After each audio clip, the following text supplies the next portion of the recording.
काय नवीन आहे? शेवटी अशा घटना घडतात, जेव्हा आरोप होतात तेव्हा आपण कोणतीही चौकशी प्रभावित होऊ नये म्हणून अशा राजीनाम्याची मागणी लोक करतात. त्याच्यामध्ये चूक काहीच नाही आणि संबंधितांनी राजीनामा दिलाच पाहिजे. हा, त्यांना जर वाटेल की याची चौकशी योग्य पद्धतीने व्हावी, ती योग्य पद्धतीने होईल.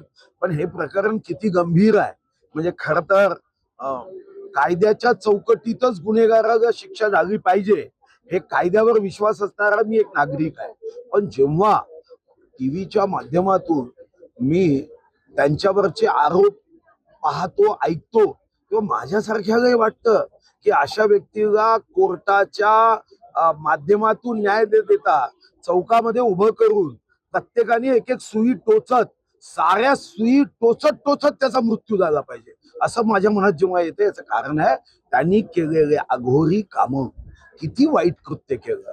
तुम्ही एक क्षण मनात आणा की कुठं चालला देश. 21व्या शतकामध्ये आम्ही विज्ञान युगाची कास धरण्याच्या दृष्टीने आम्ही शाळांमध्ये विश्वरत्न, भारतरत्न, महामानव बाबासाहेब आंबेडकरांचं शिक्षण द्यावं हे सांगतो. त्यांचे शब्द आम्ही त्यांना सांगतो. क्रांतीज्योती सावित्रीबाई फुले असेल, शाहू महाराज असेल, क्रांतीसूर्य महात्मा ज्योतिराव फुले असेल, या महाराष्ट्रामध्ये असे भोंदू बाबा हे समाजालाच त्रास देत नाही तर आमच्या धर्माला सुद्धा बदनाम करतात. आणि म्हणून माझ्यासारख्या कायद्याने चालण्याचा नेहमीच विचार करणाऱ्याला वाटतं की एक दिवसासाठी कायदा बदलला पाहिजे. जसं एक दिवसाचा मुख्यमंत्री होता तसं एक दिवसाचा कायदा बदलला पाहिजे.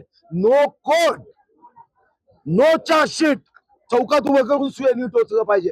अहो काय तुम्ही विटंबना गावली. छत्रपती शिवाजी महाराजांचा महाराष्ट्र आहे. जेव्हा छत्रपतींना विचारलं की स्त्रीचं स्थान तुमच्या राज्यात कुठं आहे, देवाच्या देवाऱ्यात देवाच्या बाजूला स्त्रीचं स्थान आहे. यांनी स्त्रीचा अवमान केला म्हणजे देवाचा अवमान केलाय, छत्रपतीच्या महाराष्ट्राचा अवमान केलाय. एक दिवसाचा कायदा बदलला पाहिजे आणि याला सुयानी टोचून टोचून टोचून टोचून आम्ही देशातल्या त्या साऱ्या भोंदू बाबांना सांगितलं पाहिजे, याद रखो तुम्हारी मौत पक्की है.